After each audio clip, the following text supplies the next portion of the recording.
All righty. Good evening, everyone. Welcome. I think we're going to go ahead and get started in the interest of everyone's time. Really appreciate it. And I'm going to go ahead and get started, and then we'll hopefully get more people joining us, and we'll go ahead and admit them as they arrive. So let me start off first off by welcoming you. My name is Cecilia Moreno. I'm the Director of Community Relations and Stakeholder Engagement here at the Port of LA. It's my pleasure this evening to serve as your host of our workshop for the Port's Community Investment Grant Program. Um, as I go through the presentation, I invite you to jot down your questions. We will have time at the end of the presentation to take questions.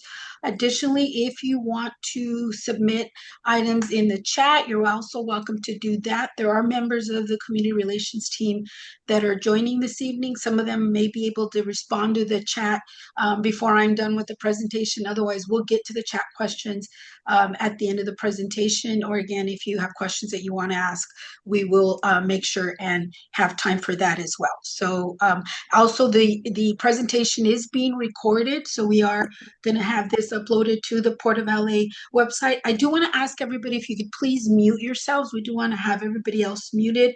I prefer no interruptions during the presentation. There will be plenty of time at the end of the presentation for any questions.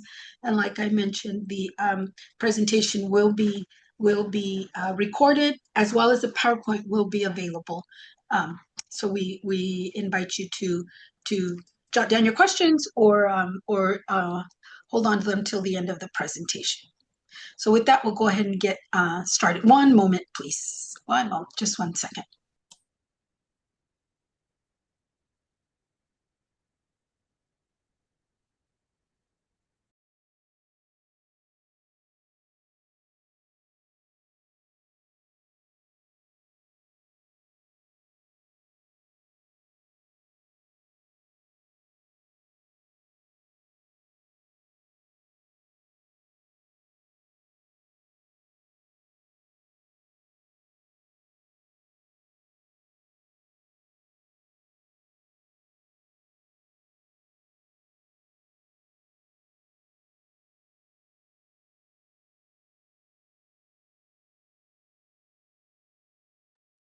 Okay, sorry about that, folks. Apparently, I needed to do something with the chat so that the rest of the team could help me respond to those questions. So again, we're going to go ahead and get started with that. Again, please make sure you oops, let me click on this.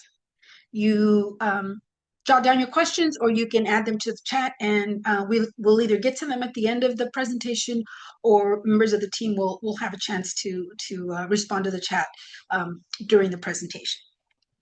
So with that, just a little bit of history on the Community Investment Grant Program. This program has been in place since fiscal year 2013, 2014. Since the inception of our program, we have reviewed 732 grant applications, and of those, 422 have received community investment grants. And I'm happy to share that that has been a total funding of over $14.5 million. In last year's process, we received an unprecedented 99 applications. That was the first year we received that many grants, which was great to see, for a total ask of over $7.6 million. And of those grant applications, 47 grants were awarded for a total of $1.8 million. For this year's process, the applications were made available on January the 30th. They are due back, submitted, and in by the deadline of March 16, 4 p.m. I do want to clarify that when I made a presentation in front of our Board of Harbor Commissioners a few weeks ago, I mistakenly said the applications were due on March the 9th. I'm happy to share that you have a whole week and weekend time to get them in. So they are not due. They are due, rather. They are not due on the 9th. They're actually due on March the 16th, 4 p.m. After the application closes, what will end up happening after that is that then we bring together our review committee that will sit down in early April, review the applications, and then the process will then begin for the next phase of it. And our intent is for the paperwork to begin shortly thereafter. Notifications are made in June, and our hope is to be able to start awarding the funds as close to July 1 as possible, is the intent with our program. So the process and the selection team, just want to spend a few minutes talking about that. We have a selection team of 6 members. 3 of the review members include Port of Los Angeles staff. We then have representations from a representative from the community of San Pedro, a representative of the community of Wilmington, and then we also have a representative from the council office. Currently, the office of Councilman Tim McCosker makes up the group of 6 that will sit down, review the applications that are received, determine which ones they would like to recommend for funding. The next phase of it is then that the city attorney will then have an opportunity to review what is being recommended, make certain that they qualify, that there is a tidelands nexus, that the use of the funding is appropriate, and then we move forward from there. The intention is that by around June is that we go in front of the Board of Harbor Commissioners to either present who will be receiving funding, or in the event that it is a large grant, we then go before the board for a recommendation of funding, because if it is a large grant and over 100,000, then that does require Board of Harbor Commissioner approval. So we will determine that once we know what is going to be moving forward. Our grant program has a total amount available of $2 million. However, in this fiscal year, what is available for you to apply for is just over $1.1 million is available for funding. And the reason, again, behind that is we do have 3 grants in the current year cycle that were awarded large grants, which means we have a commitment to renew that grant for a second year, as long as the grant the applicant is completing the necessary paperwork, is abiding by their scope of work. Then if everything is in good standing, those large grants get a renewal for a second year. And so knowing that, keeping that in mind, what we have available again for this grant cycle of 26-27 is just over $1.1 million. Something very important to keep in mind as you are considering what you are going to apply for, very important, your project, program, or event must take place after July 1 of 2026 and must be completed by June 30th of 2027. Very important. This question does come up a lot. Can I apply for something in May? It's too late for May of this year, but it is time to apply currently if your event is happening in May of next year. So as long as your event, project, or program is after July 1 and is completed by June 30th, you're good to go. We have 2 categories of grants available. We have the general grants, which are grants that are under $100,000. And then we have the large grants, which are grants that are over $100,000. And as I mentioned a few minutes ago, are also eligible for a second year renewal. As long as the paperwork is in place, the wrap-up reports are being submitted, and the organization is fulfilling their scope of work, that second year is an option if you are awarded a large grant of $100,000 or more. Something that is completely new for us since the inception of our program is that I'm happy to share that we have transitioned over to an online platform for you to get your applications in. This is new to us and new to you joining us. And so we're very excited to have contracted with an organization, with an entity that is called Submittable. They are a recognized platform that works with other government agencies on grant programs. And so now you go to this website here, portofla.submittable.com/submit, and you will find the grant application there. And it'll walk you step by step. If you have applied for grant funding from the Port of LA before in the Community Investment Grant Program, everything will look very familiar because the application has not changed. It is still, we're asking the same information. The difference now is that it is all online, and probably the biggest benefit of that for us is we truly believe this will streamline the process. It would also give you, as an entity that is in this process with us, visibility of where you are, what documentation is still missing, where are you in the process of your insurance renewal, have you submitted a copy of your BTRC? All of that will be visible to you with this online platform. And so we're really excited about that. And internally, we also believe that it'll help us streamline the whole process and get the paperwork done and payments done and out a lot quicker than what we've experienced thus far. We landed on this online platform in part after our internal audit that we did, and so we learned a lot from that internal audit, and so we truly hope that this online platform will be a great experience for those that are applying for the grant application as well as here internally, so that we can get everything processed in a more efficient manner. What has not changed, of course, is continues to be these minimal requirements. So again, the application must be completed and submitted by the 16th of March, 4 p.m., no exceptions. As you are going through the grant application process, one of the very first things that you will be asked is for your entity to verify that you are a 501c3 eligible entity. If you are not, the system, and there is a system that they use that is called Candid, it will verify your 501c3 status. So if everything is in place, you have a legit 501c3 status, you will then move on to the next question in the application. So that is a minimal requirement. This grant program is only available for nonprofits, 501c3 eligible organizations. And then the other item is the budget that you must submit with your grant application. I do want to just spend a second talking about the budget. It is very important that as you are deciding what you are going to apply for, the program, project, or event that you are applying for must include a detailed budget that is required to be part of your application. We ask that it not be your organizational budget, that it be specific to the program, project, or event.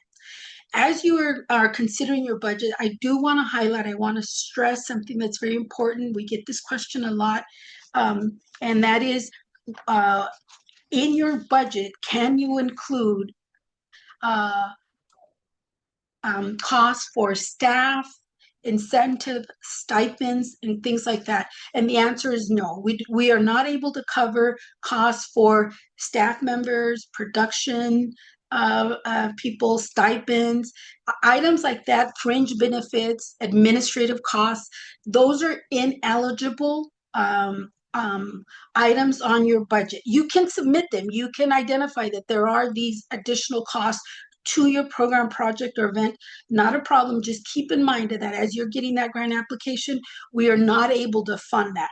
However, can we fund if you are going to be taking, if your program, project, or events, you're going to be renting supplies, you are going to need a bus, you're going to be buying t-shirts, you're going to be printing materials, you're going to be needing banners or flyers. Yes, all of those types of costs are eligible. But when it comes to costs for people, employment, paying salaries, that is not an eligible fundable part of the budget. So please do keep that in mind as you are working through your grant application. Very important. So again, what will happen is the process, the next step of it is after the applications are in, right after March the 16th, the committee will be convened. They will spend days reviewing it and determining what the recommendations are. And then the next phase of it will then be the city attorney review of the recommended grant applications. So as you think of your program, project, or goal, program, project, or event, these are the goals that you need to identify. If they align with the Port of Los Angeles program goals, then we invite you to move forward. But it is very important that you determine, does your program, project, or event meet one of these requirements? Because you will need to, in detail, help us understand whether you're helping to promote the LA waterfront in the San Pedro Wilmington community. Is it an active visitor serving destination? Is that part of your program or event? Is it a Port of LA or maritime commerce related job generating program, project, or event? So as you are thinking of your event, you want to look through these program goals and in detail explain how it aligns. One of the requirements is that you promote and implement sustainable practices for preserving and the conservation of natural resources in the port environment. Is that what your event, program, project, or event is doing? Also, one of the other goals is to provide education, training, and workforce development in the areas of shipping, fisheries, international trade and maritime industry, marine-related sciences and technology, port and maritime history, port and marine-related safety and emergency management. So you want to spend some time, again, going through these and identifying and doing the best that you can in detail, outlining that in your application, how your project aligns with our program goals. Probably the heaviest lifts and one of the biggest challenges for organizations that are applying for Port of LA funding is the Tidelands Nexus. Because the grant funding is made from Harbor Department, Harbor Revenue funds, you are required to demonstrate that your program, project, or event meets the Tidelands Public Trust, that it is compliant and shows a clear nexus and benefit. And so what are some of the examples of that? So if your event, program, or project is regarding navigation of the waters, maritime commerce, fishing, marine environment, ecological preservation, marine-related scientific study, water-related recreation, or visitor-serving waterfront activity, then yes, you meet the Tidelands Nexus, and then continue, and you will need to, in the application, specify which of these does your program, project, or event qualify for. Unfortunately, just being a good program, project, or event is not enough. We know there's a lot of need out there, and I do spend quite a bit of time speaking with organizations that do wonderful work in the community. And if we could fund them, trust me, we would. But we are quite restricted. The funding that we have comes from the operations here at the port. State law requires us to make sure that the funding that we invest back in the community is aligned with the Tidelands Public Trust. And so this is a very critical part of the application. And I would say for most organizations, this is where the most challenging part, but unfortunately, it is a minimal requirement of being considered for funding, is being able to have a strong nexus. And keep in mind, last year we received 99 grant applications. It will be a competitive process. It has been in the past. It had not been as competitive, truthfully speaking. Last year was pretty competitive. I suspect this year it will be again. So you really want to spend some time thinking about what you are proposing to request funding for, and you spend quite a bit of time on the nexus and being able to articulate that clearly, how you align with the Tidelands Nexus. So some things to just keep in mind. Again, we have historically, we do not grant the full amount that is being requested. The committee does like to look at grant applications, and part of it may be because your budget included personnel, salary, fringe benefits. So those kind of things, again, as I explained earlier, would not be something that we can fund. Very important to keep that in mind. But we reserve the right to award up to the amount requested. I can honestly tell you that when the committee reviews these grant applications, if the application can demonstrate that others believe in what you are working on, that you have other funders, that you have other partners in being able to deliver your event, project, or program, that really does give weight to your application. So keep that in mind. If your application, as an example, is requesting $10,000, and without the 10 you are not able to deliver, but maybe out there you have other partners that can help you with identifying that. If you can put that in your grant application, that actually gives some weight to your application. So we reserve the right to award up to the requested amount, but it isn't uncommon for us to give partial funding and not the full amount that is being requested. That does happen often. Again, now it is only online electronic submissions only. And then we reserve the right to disqualify any new application of a past grantee who did not meet the agreement stipulations or did not submit a wrap-up report. This is vital. When we are working on processing the grant applications of past recipients, our auditor will want to see that write-up report. It isn't due until your program, project, or event is completed. In many cases, you have until June 30th to get it done, but if your event has already happened, you got your funding, we encourage the organizations to get that wrap-up report in, because that could be a reason why you do not get funding in the future. So again, some of the basic requirements to be considered for grant funding from the Community Investment Grant Program. Again, you must be a 501c3. And it will be verified by Candid. That is part of the process. Take a sip of water. I'm choking. Sorry. You will also be required to submit to us a signed W-9 from your organization. There may be, depending on your program, project, or event, there may be some insurance requirements that you will need to fulfill.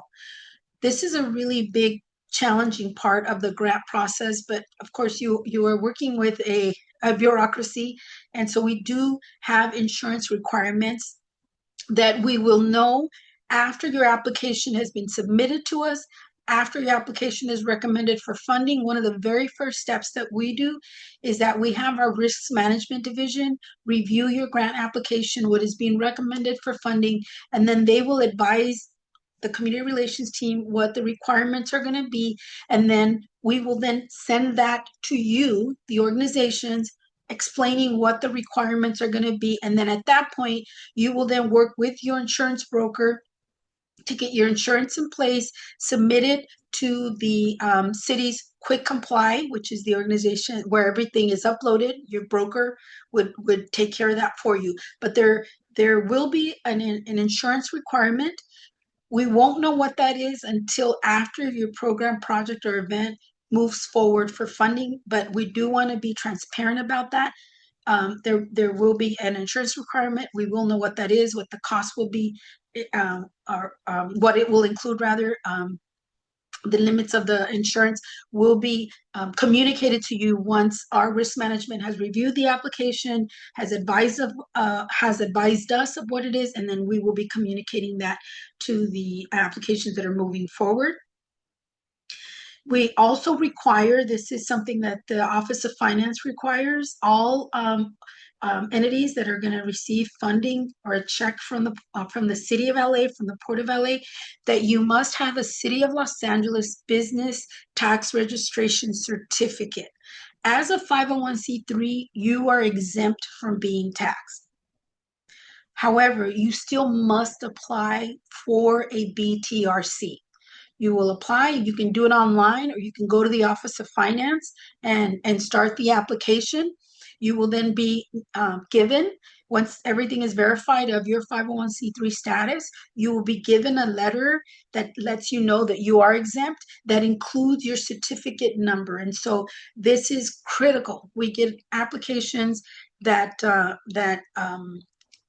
are from other communities. In some cases, City of Carson, we've had others that I'm thinking about right now that have BTRCs from other city departments, from other cities. That will not work. It must be a City of Los Angeles business tax registration certificate. This will be required of you should you move forward in to get funding. It does take a little bit of time. It doesn't hurt to have it because you would be exempt from taxation. And so if you don't already have a BTRC with the City of LA, you might want to consider securing one. And if you go to the City of Los Angeles Office of Finance website, it'll walk you through how to secure your application, and you can do it online, how you can secure your BTRC, and you can do that process online.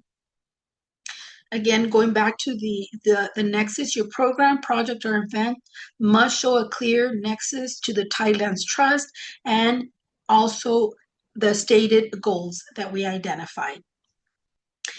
Grants are for a single year only. However, large grants are for 1 year and with the additional year option. So as long as the entity has submitted their wrap-up report, is complying with their scope of work and getting all that in, that second year is an option to renew if, in fact, it is a large grant. I also want to walk through what some of the community investment grant requesters or recipients may not be. So we are not able to fund individuals, political campaigns, groups that discriminate, religious organizations, groups with which the Port of Los Angeles is currently in litigation or which is sued the Port or the City of Los Angeles, as well as unions representing City of Los Angeles employees are not qualified to receive grant funding.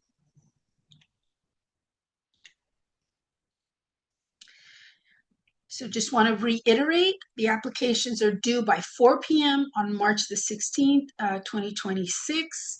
Our intent is to make notifications in June of this year. We hope to be able to go before the board. If it's not in June, it'll be in July of this year to make a presentation of either we're presenting or in the event of a large grant, we're requesting their approval of funding for this grant. We'll be sending agreements for signatures that include, again, the insurance requirements. So as soon as that step is completed, one of the very first things we'll do is we will advise you of what the insurance requirements are going to be with instructions on how your broker can get that insurance uploaded to the city's quick comply system so that our risk management can then sign that off, that that's completed, and we can move on to the next thing. And then invoices will be processed after the agreement is completely signed off. And and this actually reminds me of something. So as you are working on your application and you're thinking of your event, project, or program, we understand that you are applying now for an event that's going to happen after July 1 and into 2027.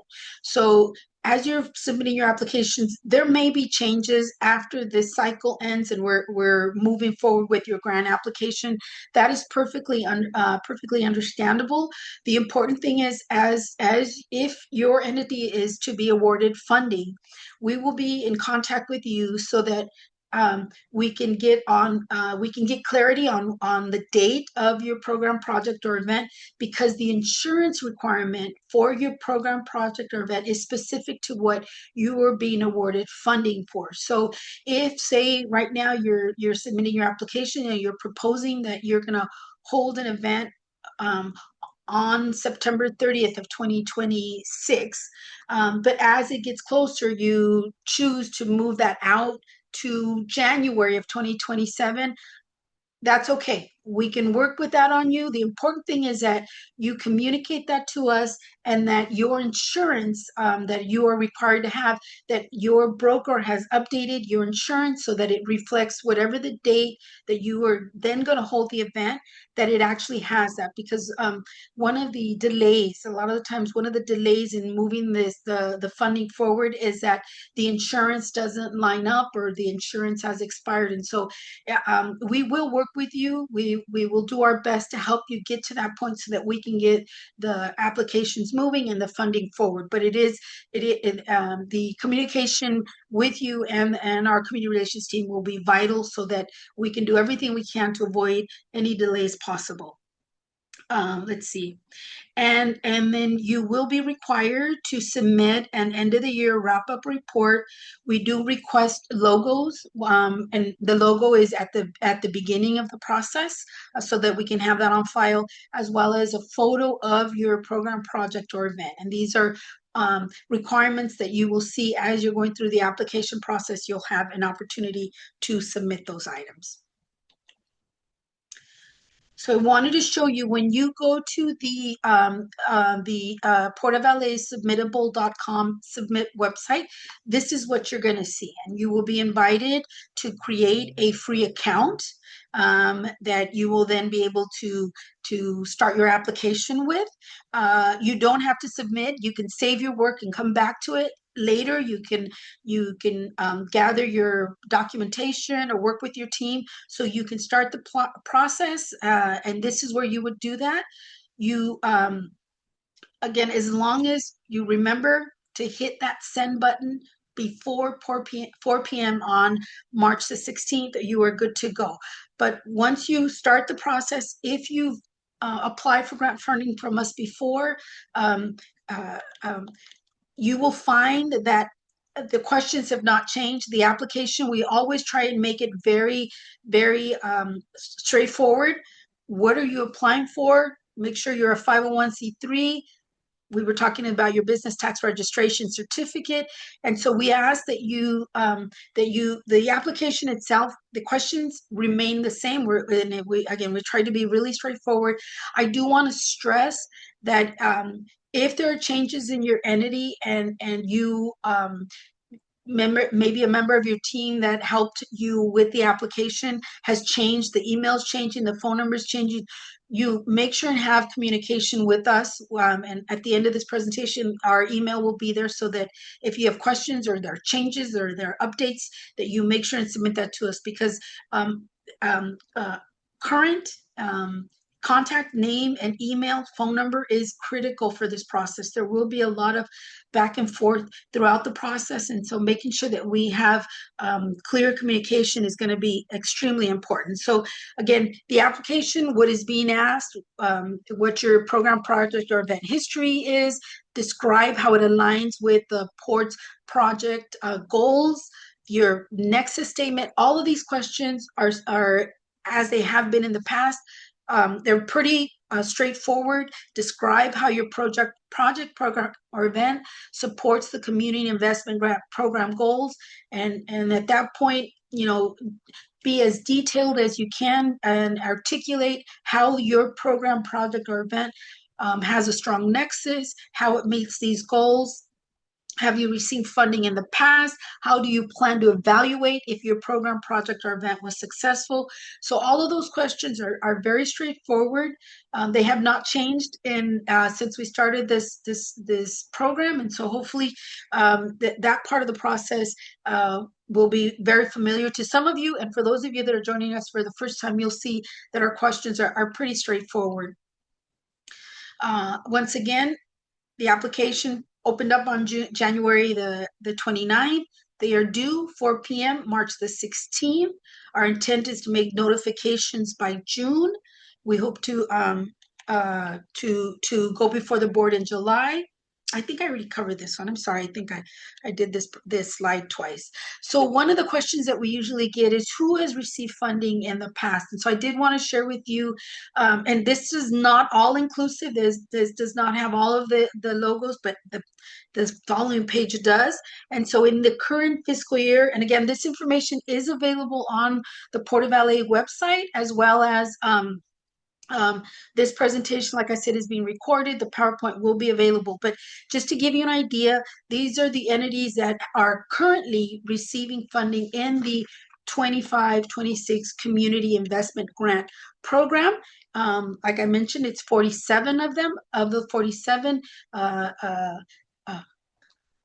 4 of them are large grants, and and I don't believe I think these are all the general grants, the 4 large ones. I don't think I mentioned it, but let me go ahead and do that now. So the 4 organizations that are receiving large grants include the EXP, the Avalon Arts and Cultural Alliance, Los Angeles Maritime Institute, and the Boys and Girls Club of the LA Harbor. Those are the current large grant recipients. Otherwise, these are the general grants. And you could see from the list, the grant can go from $2,500 up to 50, 70, 80, 90, and beyond. And so it just depends on what your program, project, or event is, what your budget looks like, and that's what you will be submitting for.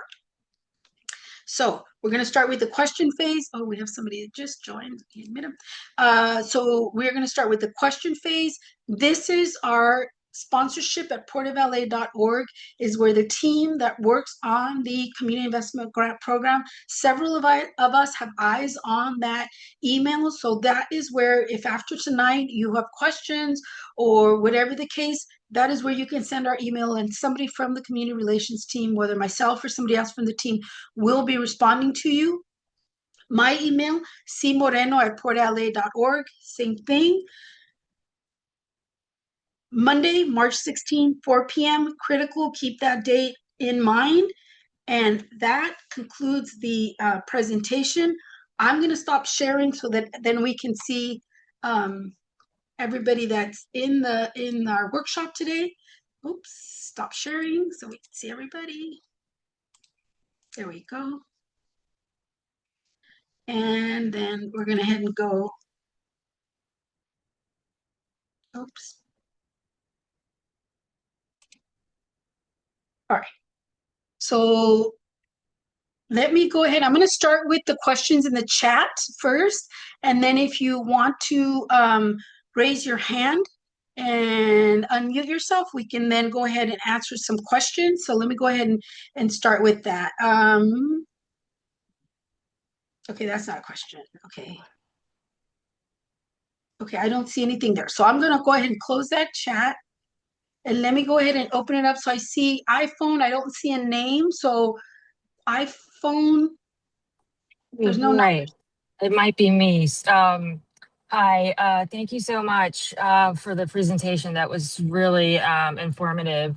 I'm driving, so I'm sorry. But my name is Laura. Sure. And we submitted an application last year and assumed that we got rejected, but we never received any notification. So I'm just wondering, and I also sent a follow-up email a couple of times and we never got a response. So my question is, with the submittable format, would that also provide some, response to our submission and, whether or not we actually did get accepted? Like, does it show like where the process is? Because sometimes these applications, like if you're applying for a job, sometimes they show you like where you are in the process. And I was curious if maybe this submittable would offer that. And my second question is in terms of the ask. Does it matter in terms of how much or how little we ask for? And does that relate to the possibility of getting a grant? We've never received a grant before, and I'm still trying to kind of figure out what would be, appealing to the Port of LA for us to receive at least something. Just those are the two questions for now. Thank you. Yes, thank you, Laura. Thank you for those questions. And yes, so the answer is yes. The system will allow us to make sure that, and it'll track if we did not send something out. It'll actually let us know, which is wonderful. It'll be more eyes on it than just me or one other team. There's actually now several of us monitoring that. So yes, the answer is yes. It is going to help us generate both notifications of being awarded a grant as well as not receiving a grant. So question number one. And then question number two is, it does not matter. No. So if you are requesting, if your program, project, or event is just needing $1,000, $2,500, or it's needing 90,000, we are open to the committee reviews them equally and as fairly. So the amount does not determine whether it gets set to the side or not. It is really about the program, project, or event, your ability to demonstrate the nexus, your ability to align with the program goals. And in the end, because it is a competitive process, if your application is stronger than some of the other ones that were received. Thank you. You're welcome. Any other questions? I don't. Yes. Greetings, Cecilia. How are you doing? It's Elizabeth from Living Advantage. We've talked before. How are you doing? Good. Thank you. Good. Thank you so much for having this presentation for us because it helps us so much. We also have applied for the grant before. And one of the questions that I had was from your experience at reviewing the past submissions, are there common weaknesses or gaps that you've seen in the proposals that we should be mindful of? You already shared a lot. You shared what were some of the gaps. Are there any additional ones that you would say that we need to be mindful of? Thank you, Elizabeth. I would say probably the ones that just come to mind are the ones I mentioned.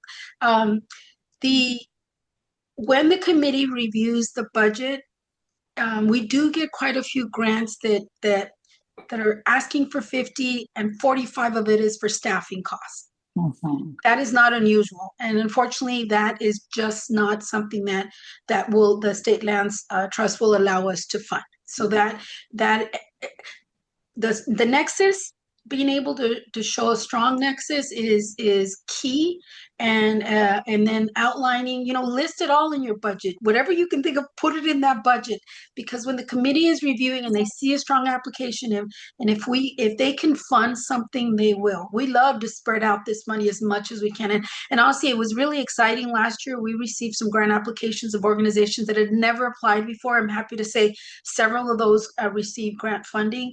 And so we're always open to more. The committee tries to be fair and spread it as much as we can, or fund what we're able to get approved by the city attorney once they make the recommendation. So yeah, I think I mentioned, I can't think of others right now. Gosh, I'm going blank. But let me think about it. If something else comes to mind, I will vocalize that as well. Oh, thank you. Thank you so much. Yes. I think Tim had his hand raised. Hi, Tim. Hi, how are you? Hi, good, thank you. Okay, good. You can hear me there. Good. Question for you. I noticed you're during the presentation, you're talking about an event. I think that was also mentioned last year. If we don't have an event, what's the best way to present the application or the purpose for the funding? So it can be an event, project, or program. So if you're Okay. not hosting an event, if you have a project that you want funding for, if it is a program that you are looking to have the port contribute to, whether I'm trying to think of one right now. Of course, I'm going blank. I should see the list of them. But so it doesn't have to be an event. It can be a project at a school. It can be you're working with it if your entity is trying to create something new. As long as you can demonstrate that nexus, you can find alignment with our program goals, we welcome you to apply for the funding. It doesn't have to be an event. We do sponsor a lot of events, but that isn't the bulk of it. So we completely leave that up to your organization to identify what murals. Like I know that we've been able to fund some murals here along the LA waterfront or the San Pedro Arts District. I'm sure when I get home, that as I'm driving home, I'm gonna be able to rattle them all off. And right now I'm going, Right. but it doesn't have to be an event. It can be a project or a program. Absolutely. Two of our biggest fundraise, two of our big recipients are not events. It is the XP program over at that is at Banning High and many other schools, and then the Los Angeles Maritime Institute, the Cabrillo Beach Youth Sailing Center. I mean, there's quite a few programs that receive funding through this grant project. Okay, thank you. I did see something in the chat that I did want to. Oh, I don't see it anymore. Okay. I thought there was, so I kind of read something about the dates. So again, the dates for this funding is program, projects, or events that are happening after July 1 of 2026, and they must be completed by July 30th of 2027.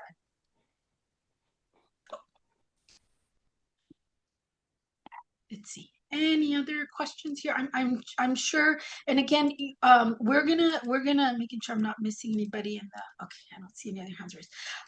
We are gonna share this recorded workshop.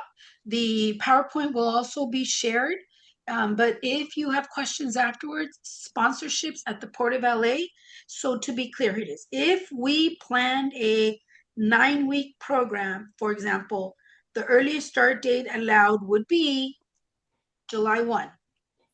It has to be after July 1 through June 30th of 2027. It is the fiscal year. Cecilia?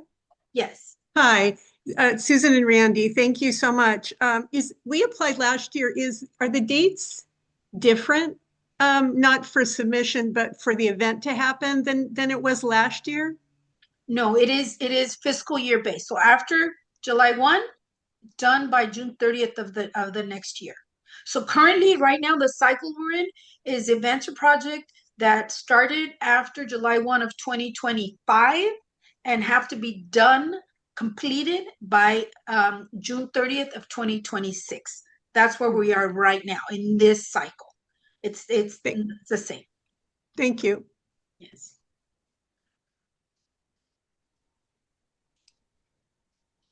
So to be clear, if we plan, oh no, I already answered that.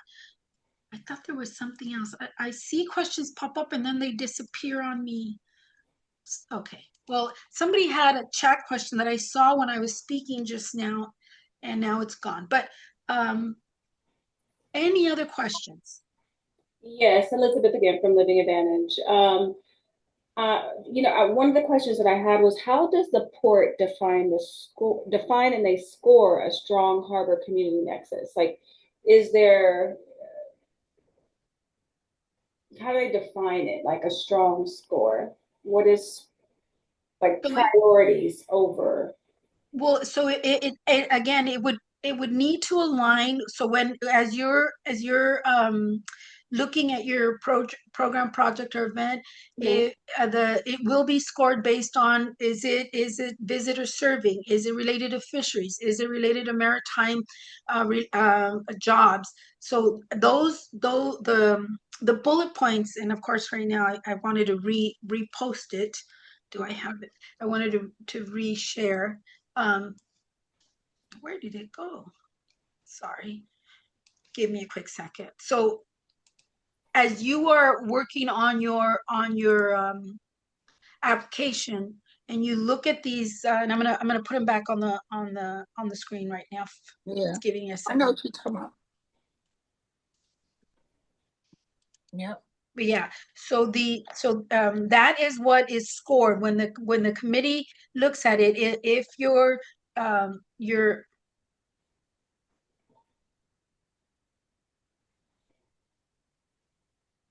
so again, let me see. Here we go. So let me share again.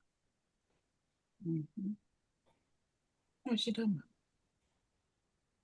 Okay, here we go. So again, as you're looking at your program, project, or event, these are the bullet points that you need to think of, because when the committee is reviewing them, and they will score them based on how strong is your program, project, or event to the tideless nexus. Is it related to the navigation of the waters? One that I can think of is there's an event that happens here that is called the Harbor Cup, and it is a challenge, a sailing type challenge. And so, is it that kind of, again, maritime commerce, fishing related? One of the things that we funded last year is the cadet program for the Rec and Parks fishing program, and so it was related to fishing. So not everyone is going to qualify, obviously, because our funding is quite restrictive. But as you are considering applying for the grant program, this is what you need to look at. And if you can align your event, your project, your program to and demonstrate this nexus, then you are good to go. And this is how it is weighed. Beautiful. Thank you so much. And I think it was Laura that's raising her hand, unless I could be wrong. Laura, did you have another question? Yes, yes, excellent memory. I wrote it down. I wrote it down so I don't forget. I know it equals Laura, yeah. Yeah, I just had another follow-up question for you, kind of going off of what was just been said about sort of community impact, I guess. Yeah, so one of the things our group has been trying to figure out is, what would be considered community impact, like how much community impact are we talking about? Like, of course, the more people, the better, but let's say, like anywhere from like 20 people, like is that not enough of a community impact for the board to consider that as worth, supporting, let's say? So Good question. I would say in thinking as in past reviews, what the committee will look at is if your event, project, or program is requesting $100,000 for 20 people, and you have another program that is asking for 10 that's going to benefit 1,000 people, they do Right. look at that. They do look at that. But it also depends on what you are going to do and how strong your nexus, how well you are able to demonstrate that nexus statement carries the nexus, being able to demonstrate that nexus carries probably the heaviest weight. Right. But do they look at that? Yes, I would be misleading if I didn't say that. But it's really being able to demonstrate a strong nexus, because your application needs to get past that next review of the city attorney's office and being approved by our past the Right. that phase of it. Okay, great. Thank you. Makes sense. Yeah.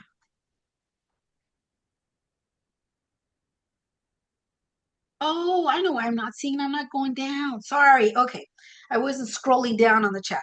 What is the locational radius that Right. this grant applies to? So it depends on what your program, project, or event is. So it could be if you are aligning with the goal that has to do that it is a LA serving and you're going to host something, you want to hold something here along the LA waterfront, then you're talking San Pedro or Wilmington. Last year, for example, we had organizations from the CD15 down further, closer to LA, that applied for grant funding, and they got grant funding, and they are in Watts. And so it just really depends on what your event, project, or program is, and how you are able to align yourself with the goals and demonstrate that nexus. So it doesn't physically have to be here. It does not have to take place on the LA waterfront. I hope that answers your question. Mm-hmm.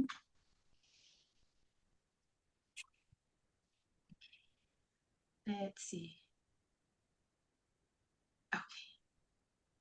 If you have a PO box as your mailing address to receive the check and agreement, we will also, oh, sorry, that's Jessica responding. Sorry. Okay. I don't need to read that. Are there any other questions this evening? And again, if you think of something after tonight or in the next few days, sponsorships at the Port of LA.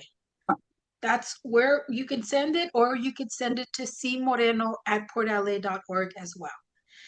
You can visit I'm not sure immediately, I'm not sure how soon after tonight, because they do some stuff to the video before it will be posted on the Port of LA website. There's a tab. If you go to portoflosangeles.org, there's a tab rather that has community, and our website the website will have our presentation and a PowerPoint, but Jessica probably knows more because she's part of the team. Jessica, what's up? Please unmute yourself. Thank you. Sorry. I just wanted to answer the question that was about the rating. And so we are implementing a new kind of rating system for these for the applications that we received. So they are each question will be weighted and then rated on a scale of 0 to 5, so that now we'll be able to have the priority. So 100, it will be the maximum amount that that the application can receive. It's very similar to our request for proposal. So what I can do is go ahead and share that. When we post this video, I'll be able to share which questions will be weighted more than the other questions. So I'm hoping that will answer, I think it was Laura's question or someone else's question that they had. But this will kind of show the priority of which programs, events, or that we're looking to fund. And so, like, mostly, as Cecilia keeps pointing out, that Tidelands Nexus is going to be key, and that's probably going to have the most weighted value. So as long as your program or event matches that, then you'll probably get a better score. So I will share that information as well. Make sure you guys all have that. Thank you, Jessica. Very helpful, thank you. And then Christine, also a member of the community relations team, please. Yes, so in reference to when you were telling everybody to email you or sponsorships, I just wanted to make a suggestion. Maybe they email sponsorships and CC you, that way they're covering their bases, and whoever gets to it first will get to it, and we'll be able to keep everything in one spot and everybody be on the same page. Good idea. So sponsorships at portofla.org, and then just CC me and we will get back to you. Perfect. Thank you for that suggestion. Thanks, Christine. Awesome. All right. Well, if there aren't any more questions, I want to thank everybody again for joining us. I want to thank members of the community relations team for sticking it out with me. And we look forward to getting your grant applications. We invite you to visit the PortofLA.org website after tonight. Give it a day or two, and then we will have this presentation uploaded, as well as this virtual workshop. So thank you all.